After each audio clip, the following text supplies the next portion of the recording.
Hello everyone. In this video, I will show you how to change the actuation point on your Razer Huntsman Mini keyboard. To begin, make sure your keyboard is connected and powered on. Then press the function key and the tab key together.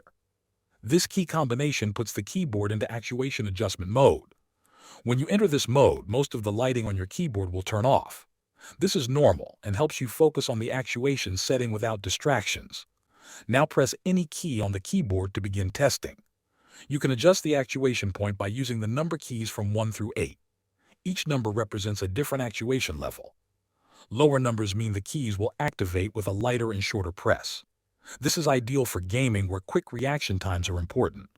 Higher numbers require you to press the key deeper before it registers, which can help prevent accidental key presses when typing. Try different levels to see which one feels best for you. Once you find the actuation point that feels right, press the escape key. This will save the setting directly to the keyboard's onboard memory. That means your preference will remain even if you unplug the keyboard or use it on another computer. Thanks for watching.